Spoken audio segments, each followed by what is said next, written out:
Fun with Failure. Hello and welcome to Fun with Failure. This is Dallas. I am the invisible man today. You believe it, right? Okay, yeah, really didn't do a camera thing. But I am trying something new this week.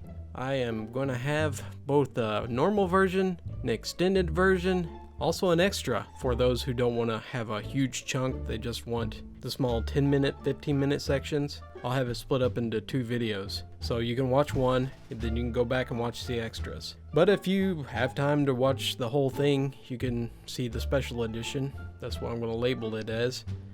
So, sit back and enjoy, and let's hear these stories. Here we go.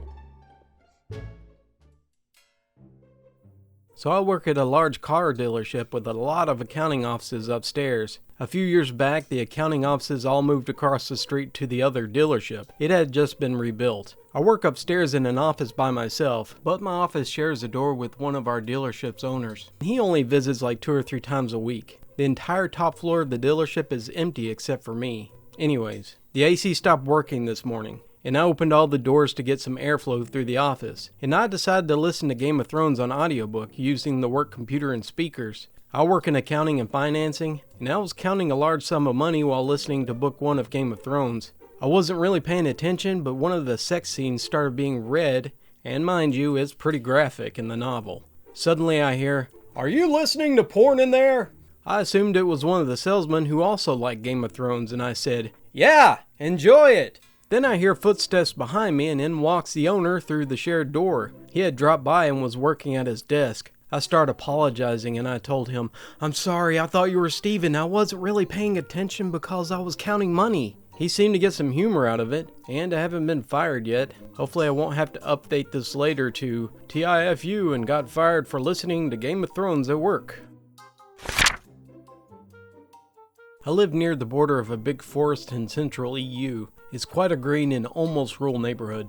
It's complete with a variety of all kinds of creepy crawlies, which is nice because I like those. My garden also looks accordingly. It includes a lot of wild native plants, and even some we specifically planted to attract more insects, because, support local wildlife and stuff. This also means it's necessary to have screen doors and windows, as well as to triple check every piece of clothing that you hung outside to dry before you bring them in, which I did with my husband's bathrobe yesterday, but apparently I didn't check it good enough, which could have ended up way worse because of his allergies. Later in the evening, I went to the bathroom without turning on the lights, and I grabbed his robe to dry my hands after washing them. Suddenly, a searing hot pain surged through my hand. I immediately doubled over. I managed to sit on the side of the tub, and I was clenching my hand while cursing and crying. I swear, I thought my dang hand was gonna fall off. Seriously, I've been a waitress and kitchen worker for years, and I've burnt myself a lot, but holy crap was that awful. Worse than any burn I've ever had. And it was worse than the time when I managed to get some ash on my fresh wound. Long story. I honestly thought I'd been bitten by some kind of poisonous monster spider. It was so bad that I couldn't help but to start to ugly cry while being slumped over the sink. I tried to cool my hand with cold water while my husband, who was attracted by my cursing and yelling, frantically tried to find the thing that bit me. But the little monster had gone into hiding again, so his search wasn't very successful.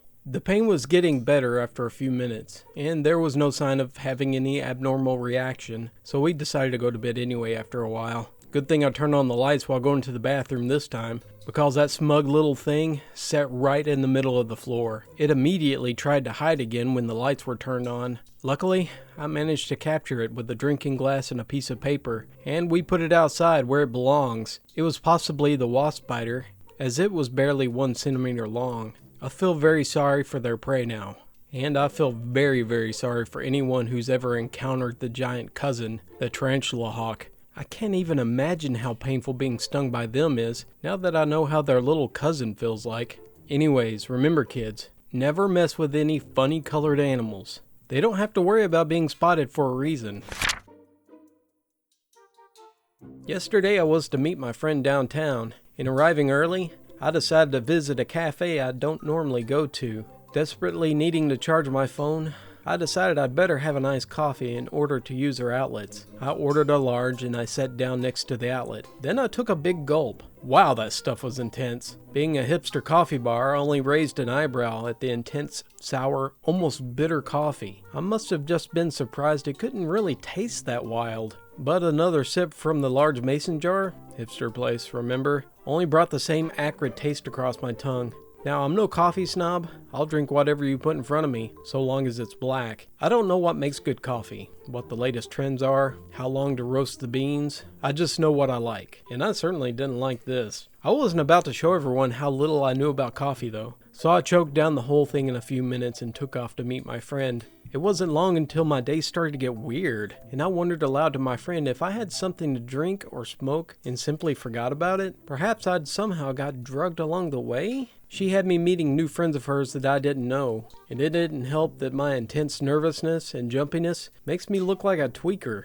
I had a beer to try and calm my nerves and figured out what was going on. My friends opened it up for me considering I couldn't stop my hands from shaking enough to get the cap off. My heart felt like it was about to explode out of my chest, and I could feel the paranoia mounting. What the hell was wrong with me? What's going on? It was then that I remembered the coffee from the cafe, and whether it was the effects from the high, or just the fact that it wasn't directly in front of me, but I could suddenly place what that taste was. It wasn't cold brew, that was espresso on ice.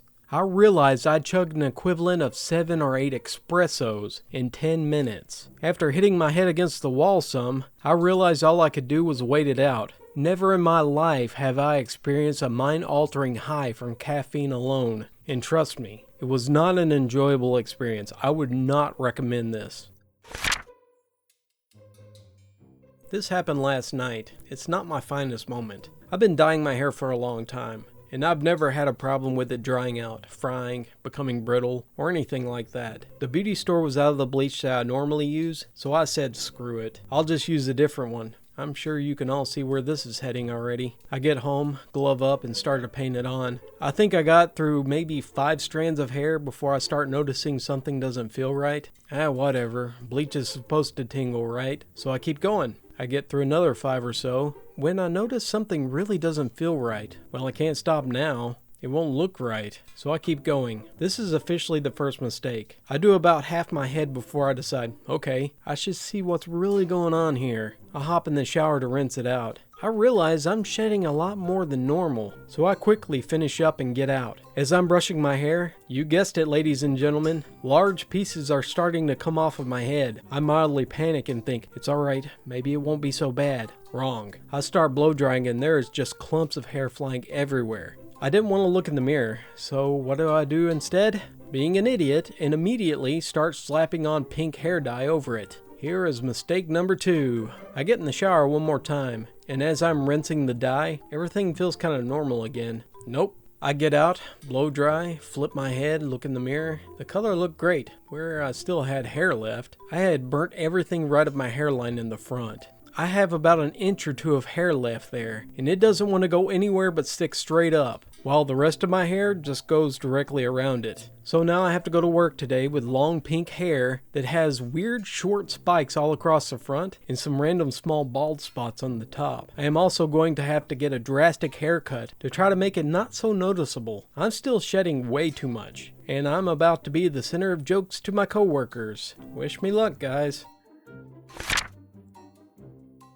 Me and my wife love to go camping, and I recently purchased an extremely nice laptop capable of VR. So I figured I'd bring the Oculus and laptop and experience VR on a whole new level. My wife also likes to play VR, so this is a win-win situation. So we get up to our campsite, set up the tent, and start the fire. As the campfire starts to simmer down, I reach for my laptop and start to set up the Oculus Rift. After setting up the boundaries and clearing up some space, I was ready to VR it up. I started off by playing Eve Valkyrie, and that was great. Just before I left, I bought Superhot, because the game looks super fun, and it is. So I started playing Superhot, and I was so into it. I would act like I was the guy from the Matrix, because it made me feel like I was awesome. After about 30 minutes of playing, something terrible happened. I got so into the game, shooting enemies in front of me, then I turned around. One of the red guys had a shotgun, and the bullets were really close to hitting me. I was so dedicated to the game that I jumped. Yes,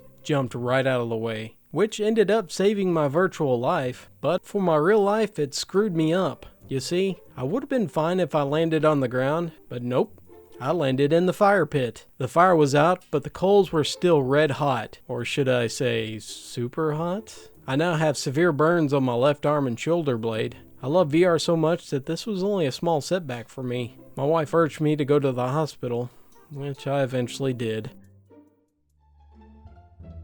Thank you very much for joining me, the Invisible Man, and I hope you enjoyed those stories. If you did, please smash that like button. Thank you for sticking around with me. If you got a story you'd like to share or any suggestions, you can leave that in my email or go to my Facebook or my Twitter. It's all in the description below. Thanks again for watching. Hopefully you'll see me next time.